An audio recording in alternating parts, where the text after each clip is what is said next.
Hey, here's how to solve any forces puzzle, specifically in AP Physics 1, but in any intro physics class this will work.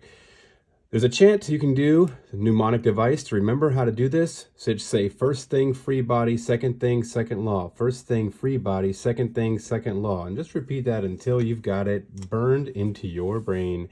And here's how we apply this. Let's do it on a puzzle. So let's say that we have an airplane. Now, I didn't originally write this puzzle. I got it out of 5 Steps to 5, which is an amazing resource book, and you should definitely check it out if you don't already have it, especially for AP Physics 1, but it's really good for anything.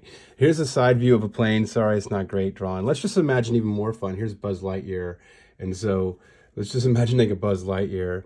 Now we have some givens. So I have another video all about the G.U.E.S.S method, but the G.U.E.S.S method is an amazing way to begin solving almost any puzzle. It's a great problem solving technique. You look at what information you're given. I call them your givens. You look at what you don't know or what you're trying to find, which is your unknown. And sometimes there's more than one unknown, so we can put a parentheses S there. And then you find things that connect the givens and the unknowns. In mathematics, things that connect other things are called equations. And then you substitute your givens into your equations. All right, so you substitute givens. And then you usually do some algebra to solve for X in algebra class, but in physics, X is real things, which is our unknown. So here you're going to solve for your unknown, and then you have solved for your whole thing. So the G.U.E.S.S method is really cool. And here's how we specifically can apply the G.U.E.S.S method to AP Physics forces puzzles by doing first thing, free body, second thing, second law. So we're going to be given some things in this puzzle. We're going to be given a mass of this. So I'm going to write G for my givens, and I'm given a mass, which we abbreviate M. And you always need your mass in kilograms. So it's going to be 90,000 kg for the mass of this plane. And the other thing we're told in the story about this plane is that it's taking off from the ground and it's exerting a force with its engines and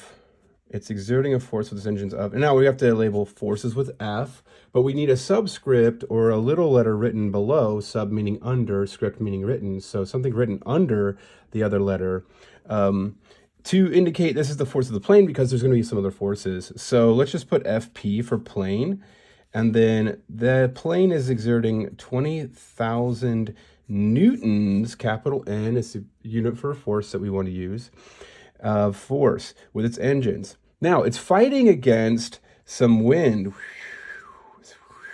In aeronautics, we would call that a headwind because it's hitting the head of the plane. And that wind is going to be, to draw an actual vector for that wind is going to be pointed horizontally with the ground.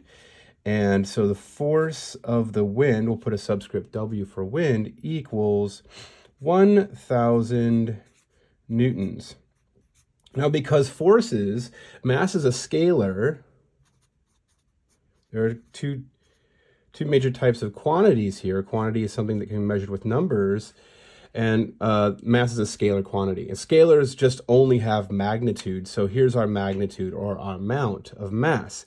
And then forces, though, forces are vectors, and vectors require both mass and direction to be fully measured. Not mass, magnitude and direction. So here's the magnitude, or the strength of the force, but we also need a direction.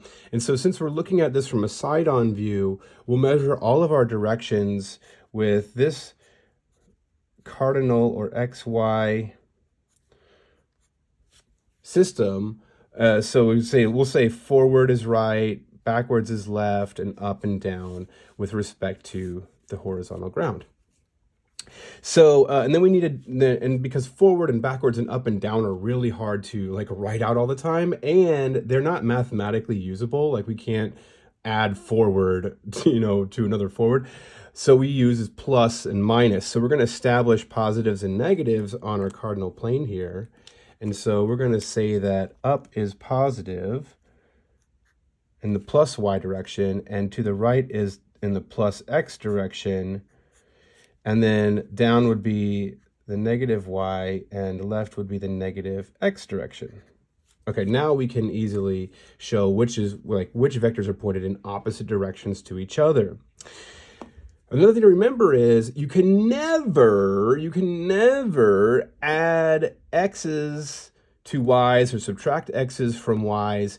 They are perpendicular or at 90 degrees to each other, and they actually do not affect each other. That is the way that this works in our universe. So you can never, you always have to think about them differently, like in completely different what we call dimensions. There's the x dimension and the y dimension.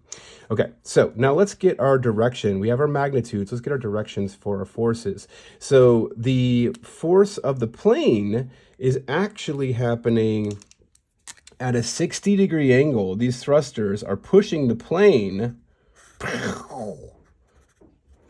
up and to the right at a 60-degree angle. Now this is getting a little messy, right? So what do we do when we need to draw these in a nice simple way? We create a free body diagram. So as part of my givens, I'm actually going to draw, which is fun for those of us that are a little artsy minded or visual minded, because part of your givens here is a free body diagram. Now this is going back to first thing, free body diagram. First thing, free body. That's the first thing we need to do. This is all told to us in a story. So 20,000 newtons applied at 60 degrees above the horizontal, I'll just write horiz period to abbreviate. And then the wind is 1,000 newtons applied against the plane, which, so I draw my plane moving up and to the right, the wind would be going to the left, but we'll just say this is a negative x direction, and it's applied horizontally. And then I'll make a note to myself, this is negative x. This is neither, it is kind of, some of it's positive x and some of it's positive y, because it's up and to the right. But let's do our free body diagram. So first thing, free body. And FBD is a nice little way to abbreviate free body diagram. And then let's symbolize the plane as a point mass. So we just draw a point, and it's got all the mass of the plane, 90,000 kilograms right there in that point. And then you draw all the forces that are being applied to the plane in the direction that they're being applied to the plane, whatever they're doing to the plane. You only draw what's being done to the object. You never draw what the object is doing to something else. So this is only the forces happening on the plane. Now, so you'd say, okay, well, but the plane is exerting force on the air with its engines. So do I need to draw the force of the plane? Yes, because here's the thing. Newton's third law of motion says for every action, there's an equal and opposite reaction. So the action force might be the force from the plane exerting, the plane's engines might be exerting 20,000 newtons of force on air, but then the air literally pushes back with an equal and opposite force on the plane. So yeah, this is the force of the plane, but we could actually label it the force from air, but because wind is also moving air, that would get a little bit funky. So we're just going to keep on with this being the force from the plane. And the plane is being forced up and to the right. So here's our FP. And then we also have the force from the wind, and the wind is forcing the plane to the left. So the wind is forcing the plane to the left. Now try to draw these proportionately. So the force of the plane is 20,000. The force of the wind is only 1,000. So let's draw the wind really short. Little baby force of the wind. Boop, boop, boop. Okay. And then what else is going on? Well, there's also the mass of the plane. So there's also the weight. So that's the force of the Earth pulling on that mass will create the weight.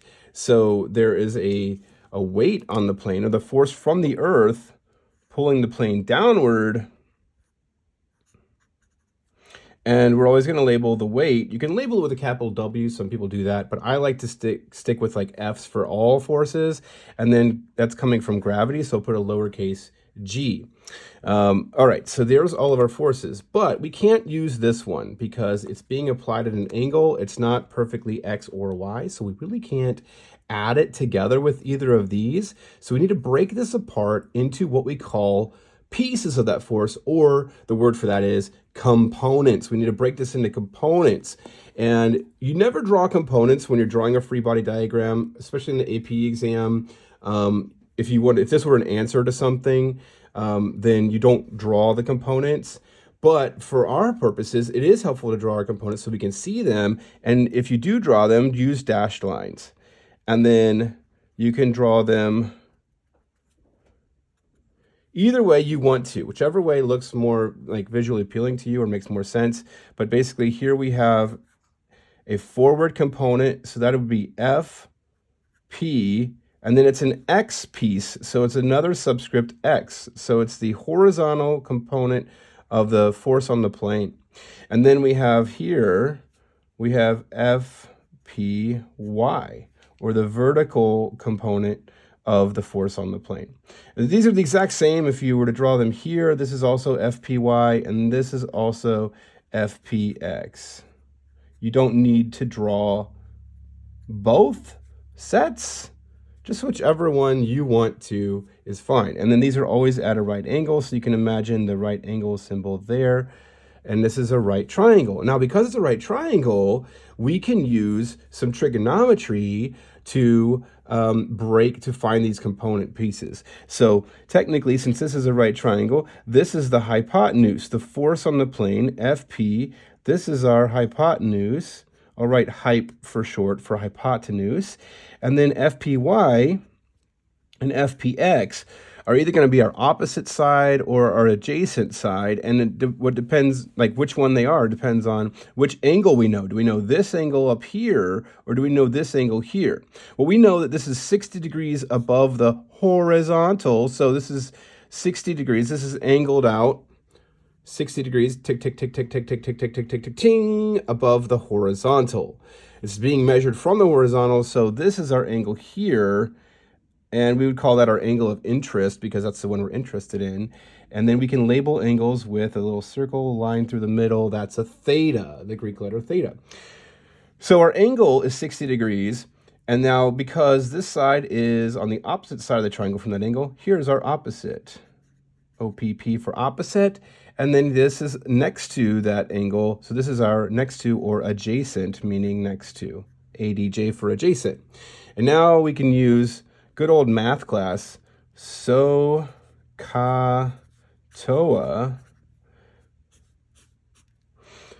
to apply trigonometry here. So trigonometry, yes, the study of trigs, the study of triangles.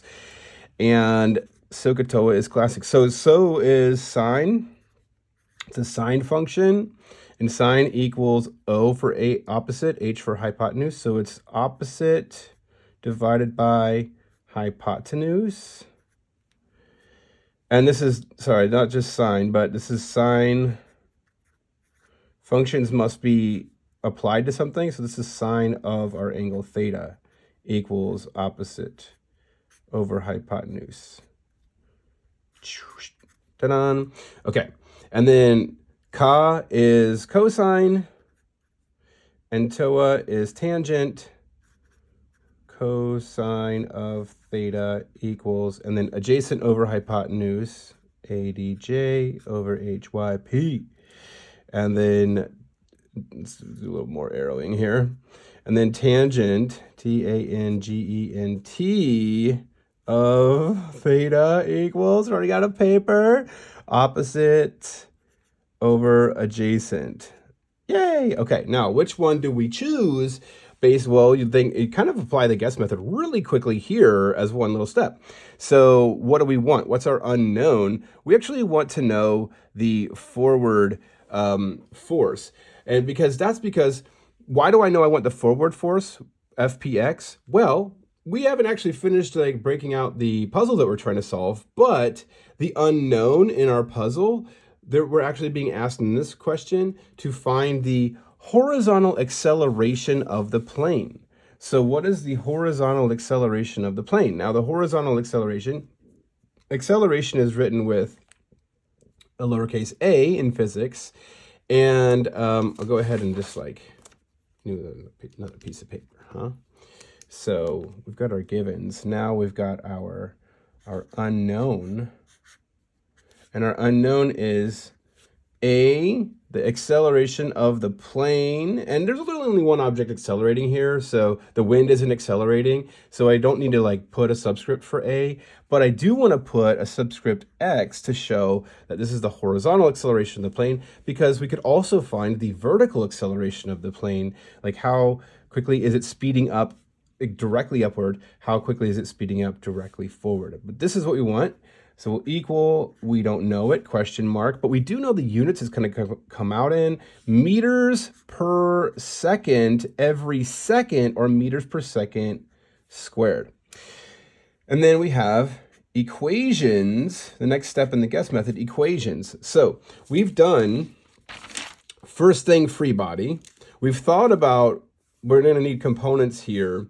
And then this led us to wondering, okay, we're going to need which one of these components. The FPX is going to be another unknown that we need. Draw a little wavy wall there. And then we're also going to need FPX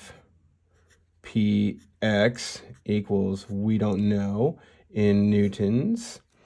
And now we need equations to connect these. So SOHCAHTOA, these are three different equations. And then we've done our first thing free body. Oh, first thing free body, checkamundo. Second law, let's do it. The second law of Newton's second law of motion is what we're talking about here. And so to apply this, Newton's second law of motion is sigma F equals ma. Now, most people forget the sigma. Don't forget the sigma. It's really, really important, because we have to add up all the forces on this mass to find out what they're doing to change its motion. Acceleration can just be thought of as change in motion.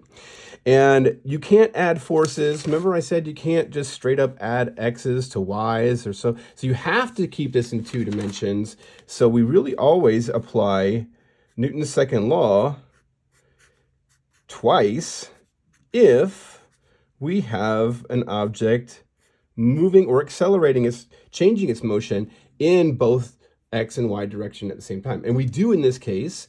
So we're going to apply the second thing a second time.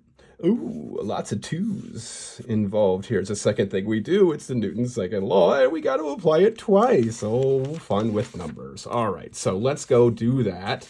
So part of our equations are, we have, we're either going to need sine. You can abbreviate sine sin, sin of theta equals opposite over hypotenuse. We also have another, and this is kind of a brainstorming step. So we're going to list more than we're going to need. Cosine of theta equals adjacent over hypotenuse. Tangent, abbreviated tan, of theta equals opposite over adjacent. And then we have Newton's second law, sigma fx equals max. And we have also sigma fy equals may. All righty then.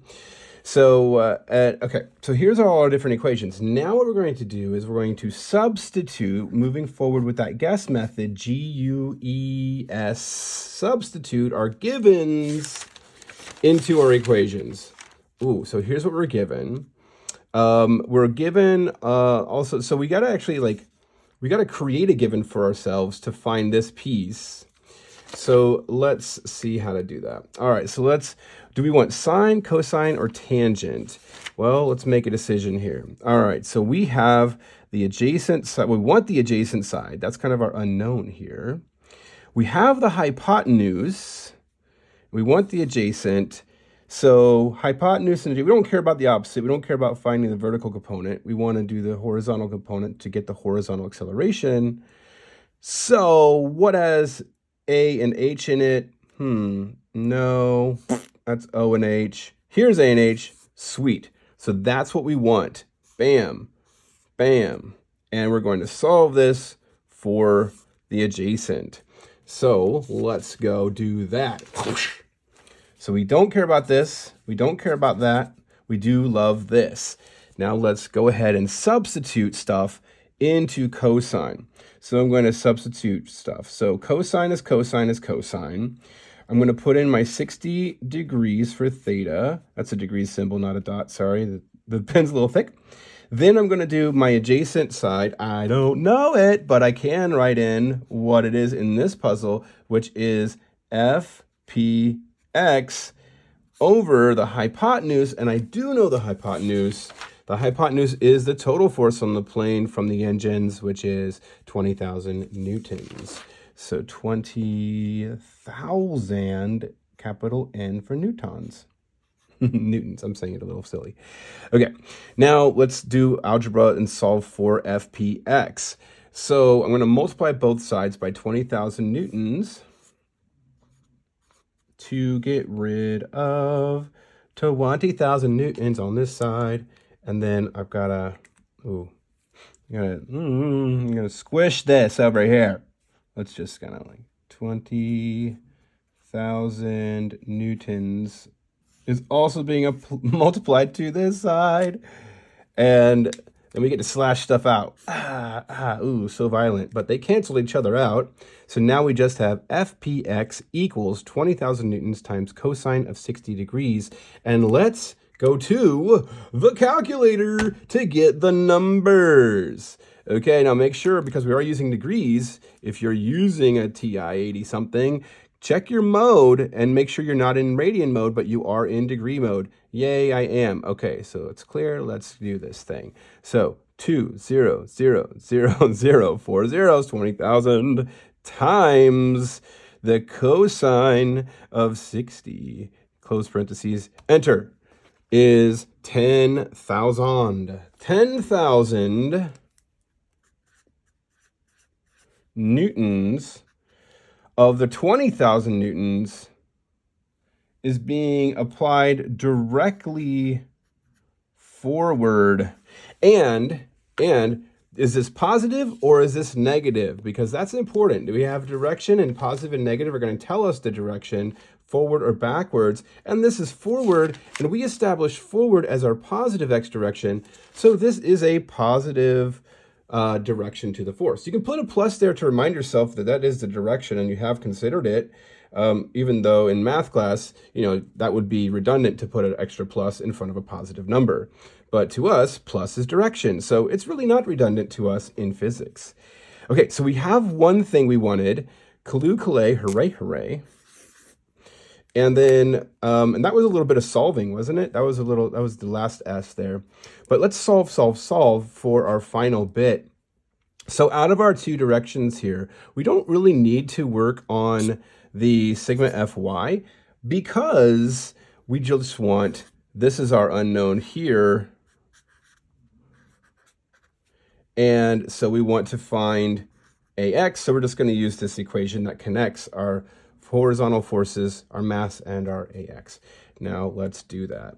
All right, so let's move into, we did a little bit of that last S, that's solving. Let's solve some more. Now here's how I always recommend, I'm just gonna do a little line here because I like it to do a second solving. Here's how I always recommend to apply Newton's second law. So second law, sigma Fx equals Max. Don't get lazy and leave out this subscripts. People start leaving out subscripts because you think you're slick, and then you make a stupid mistake by by putting in a y there because you didn't remind yourself that it's x. And then what I like to do is, as do the addition, I like to kind of just draw myself little arrows. These are not vectors. I'm not drawing vectors. I'm just reminding myself that, okay, the sum of this, we're going to need to add up a couple things. And what are we going to need to add up? That's why you do your free body diagram. First, we have a negative force of the wind, and we now have a positive force from the plane's engines, and those are our only horizontal forces. And that is why you draw your free body diagram, because it lets you easily see and you don't miss a force. And let's go to the problem now. Okay, so we're going to have a positive, force from the plane engines horizontally. We're adding, but we're going to add a negative, so I'm going to put in parentheses, a negative force from the wind, because it's pointed in the negative direction. That equals the mass of the plane, and then we're going to find that horizontal acceleration. All right, so now I've just this is really kind of expanding my equation step. These are arrows, by the way, poorly drawn. And now I'm going to substitute the numbers. So our force of the plane in the horizontal direction, we just found, is positive 10,000 newtons. And then plus minus is adding and subtract. This is a negative. You're going to put a minus.